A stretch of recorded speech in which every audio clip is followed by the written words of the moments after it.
When something's really close to impossible, all that means is it's still possible. Welcome to the depths.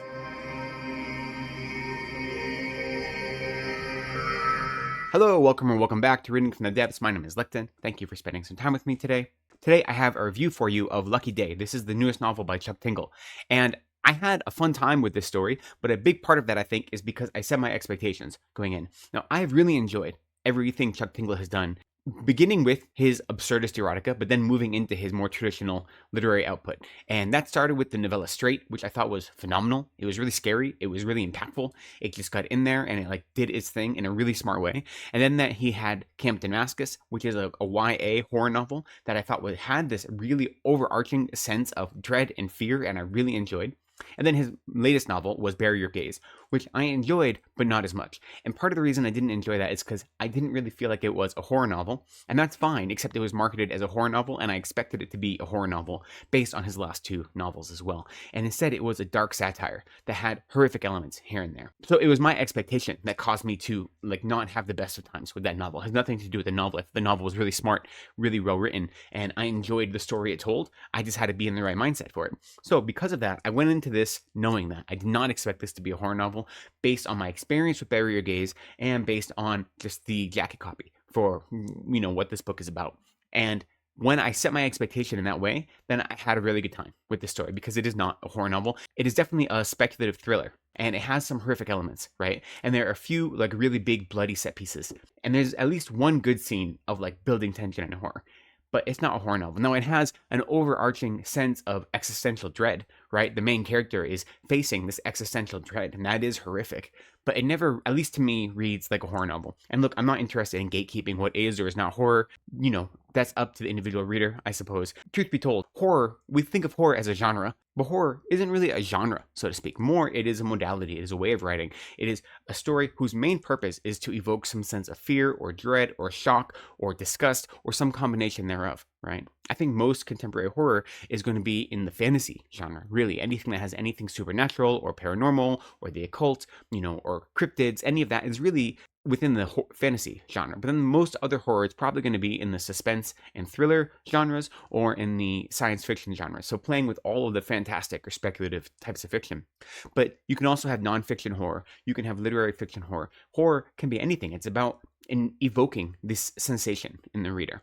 And what's the tipping line between a horror novel that is in the fantasy genre or a fantasy novel that has horror elements? I mean, it really revolves around the idea of, is the point of this story, is the main driving purpose of this story to evoke some sort of sense of fear or dread or an overwhelming sense of, unease in the reader? And if so, then it's probably going to be horror. And if that is just one of the tools in the writer's toolbox, and they're doing other things as well, and that's kind of secondary to the main thrust of the story, then it has horrific elements or elements of horror, but it isn't a horror story. But where that line is, that's going to be different for everyone. It's very, very subjective. I understand that. I'm not interested in gatekeeping horror. I will say that neither Bury Your Gaze nor this novel read to me as horror. Bury Your Gaze reads as a dark satire.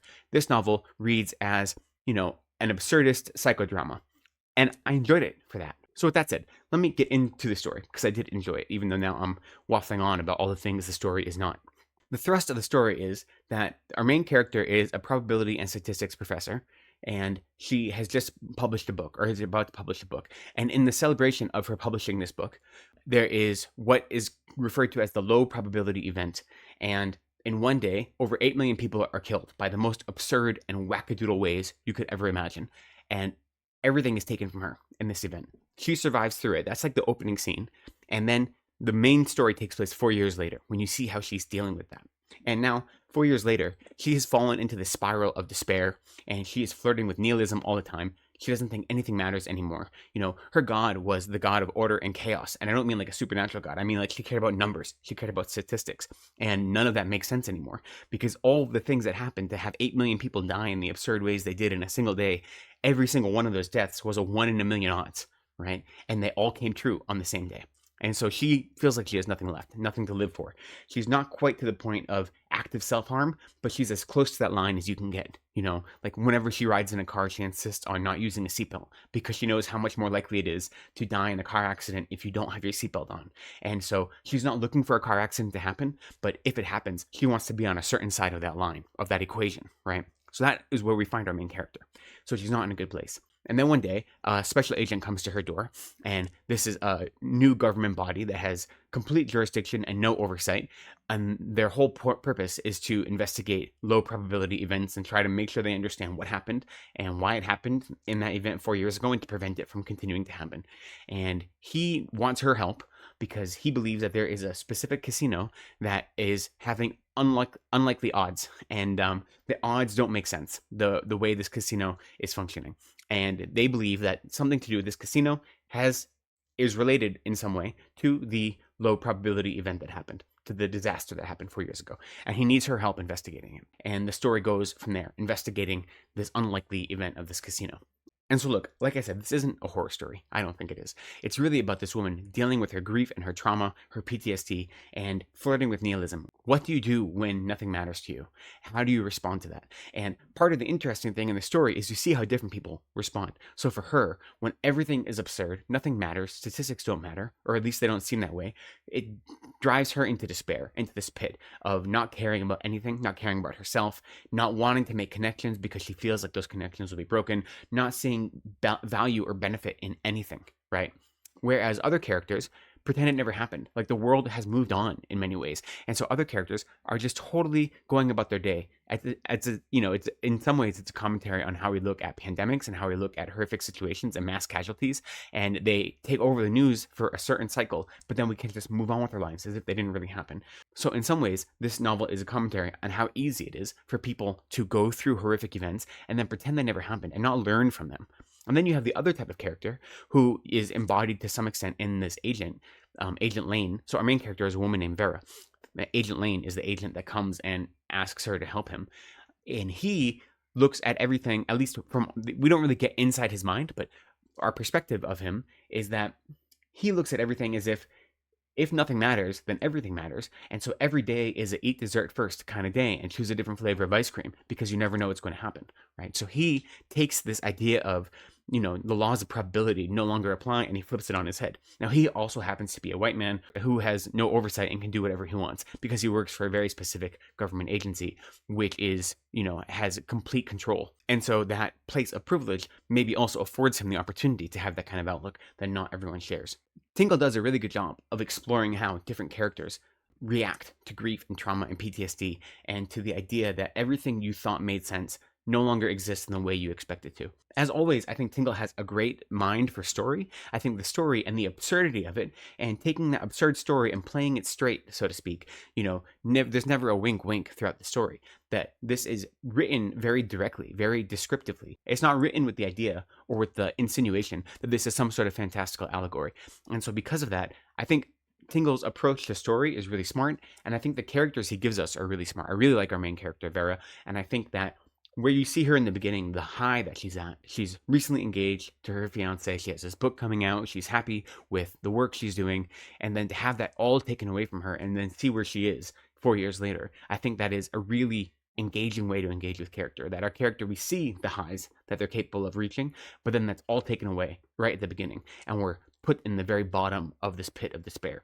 And then the journey is, how do you get out of that pit of despair when there's a valid reason for her depression, for her angst, for her fear, right? They're very valid reasons for it. So then how do you overcome those things? How do you look at, the face of chaos, or how do you look at this idea of nihilism, like directly, and then overcome that? And I think that's a really interesting journey. Unfortunately, I think the journey feels rushed. Now, that gets into the writing. I think the writing is smart, it's direct, it's quick, it's descriptive.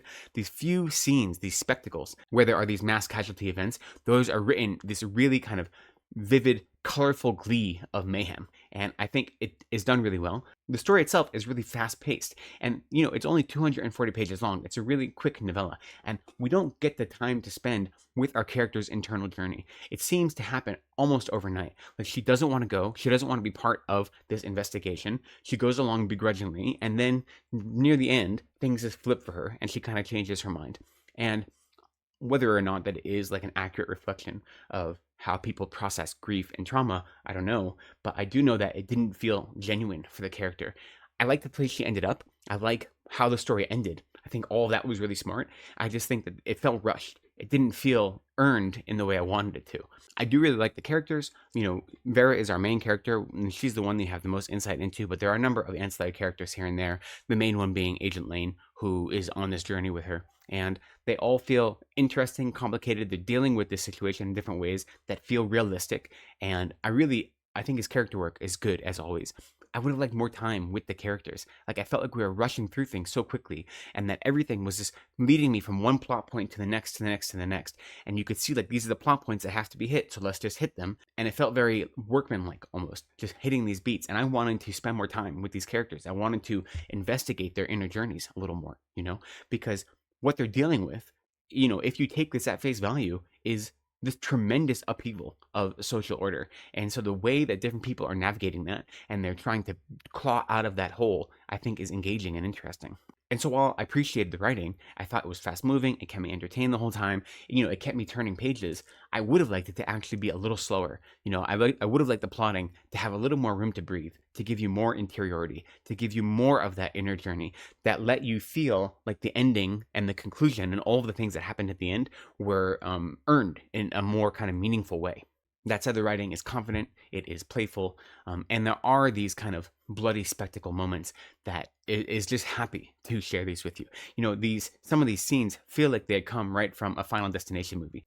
The most absurd kind of death scenes where every improbable thing happens one after another, after another, after another, and they're just like, they're not meant to be. I don't know if they're meant to be scary, but they don't read as scary. They read as really, really funny, as really dark, biting humor about how nothing makes sense and nothing matters, because the most absurd things can be what take you out in the end, right? And so none of it reads as terrifying because you don't have any relation to that happening to you in the real world. And yes, as an individual reader, I have a fear of existential dread and I have a fear of nothing making sense, but I don't have a fear of being chased by a monkey wearing Shakespearean costumes who's going to kill me with a typewriter, right? So it's hard to relate to the individual fears or the experiences of these characters, but they are definitely fun to read. Any of the sense of dread or fear or even bloody spectacle, these are all accents to this story.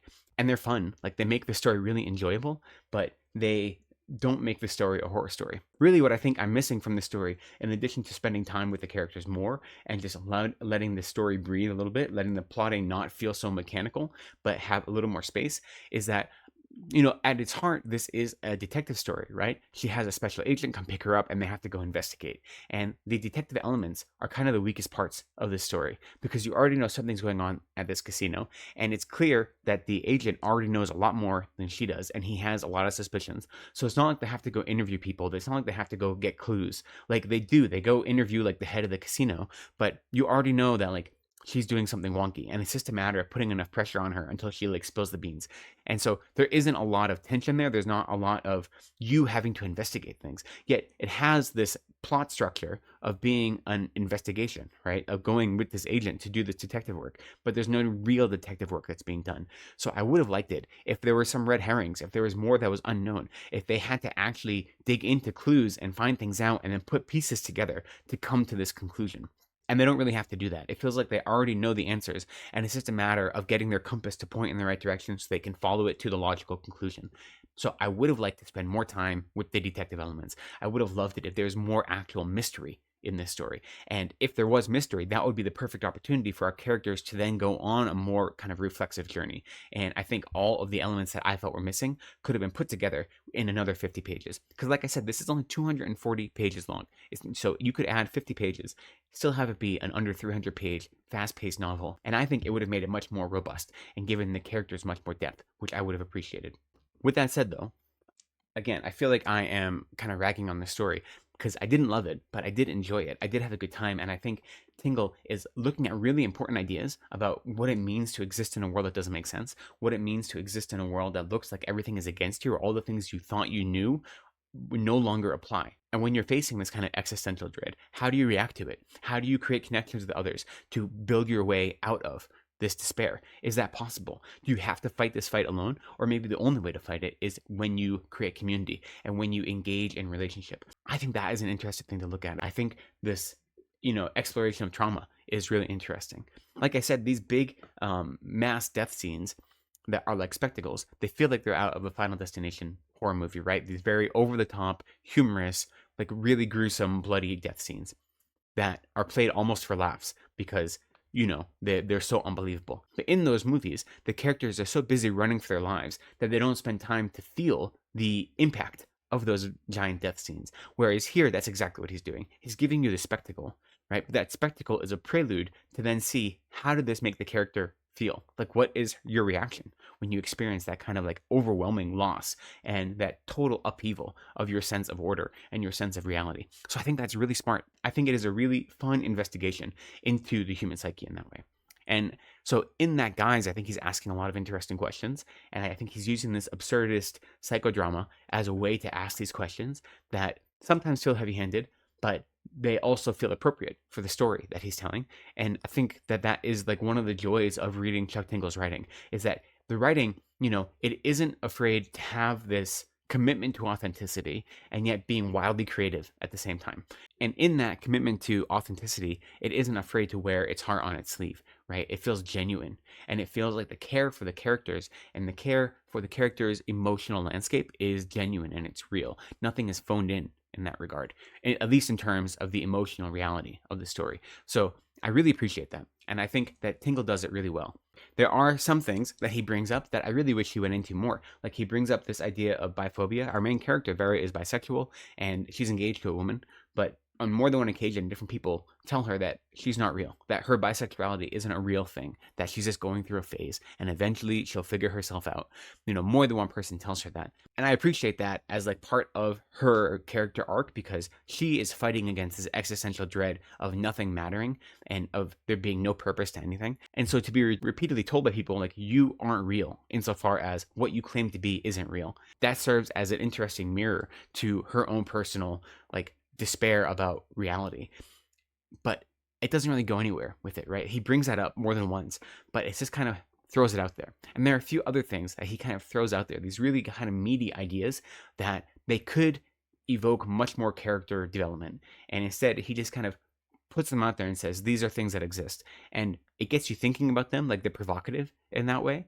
But I would have loved if he had dug into them. I think he has the skills to. I've seen him do it before. I think even stories like Straight and Camp Damascus both deal with those things in a much more direct and immediate way, in a way that feels tangible to the reader. And I was missing that a little bit here, because he sets up a lot of provocative ideas and a lot of interesting things that he then lets the reader to sort out on their own. And again, I just keep coming back to the fact that like I read this whole novel in a little more than a day because it is so short. And I'm all for, a nice short novel. Get in and get out. Like, I appreciate that. Don't, waste anyone's time, and don't pad things out just to kind of fill out your word count. Like, I appreciate that. But I think he had enough room left in this story that it could have grown a little bit. And for me, that's what I felt it was missing. That I felt its ideas were so topical and important and interesting, and the ones that it did dig into, it did it in a meaningful way that I enjoyed. I would have liked to spend more time there. So I guess my biggest criticism of the story is that I enjoyed everything it gave us, and I wanted to get more of it. Would I have liked more of a personal journey? Yes. Would I have liked the story to give me a little room to breathe? Yes. Would I have liked actually if the story gave me more mystery and more doubt and more concern so I could feel some of the existential dread that the characters were feeling? Yes, I would have liked all those things. That is me, right? That's just me. Maybe you go into it and that's not what you're looking for. The absurdity of the story, the right in your face comic glee at these like horrific death scenes, those are like a lot of fun. And if you're going into the story, you want a fast-paced story with clear, direct writing, with a really wonderful main character, with important ideas that the writer is not afraid to look directly at, but doesn't treat them with kid gloves. Instead, he treats them in an authentic way. And he does all that while bringing the story to a satisfying conclusion.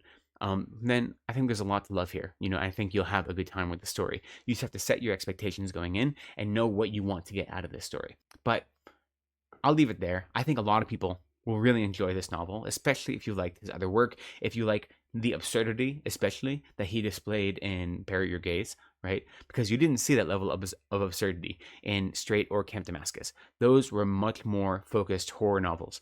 And the real playful absurdity, which you see in his original self-published erotica, like that absurdity really comes into play with Bury Your Gaze, and even more so in this story. So if that is what draws you to Chuck Tingle's writing, I think you'll have a ball with this. So I'd love to know what you think. Have you read his other work? Has anyone read this? What have you thought about it? I'd love to hear your opinions. Do you want your horror to be absurd, or do you want your absurd speculative fiction to be horrific? Like, what is that balance for you? What does it make something a horror story for you? And when does that just become a marketing term that draws people in? I'd love to hear all your thoughts about this and more down below in the comments. But for now, I'll say thank you for spending some time with me today. I appreciate you. Please be kind to yourselves, take care of each other, and go slowly.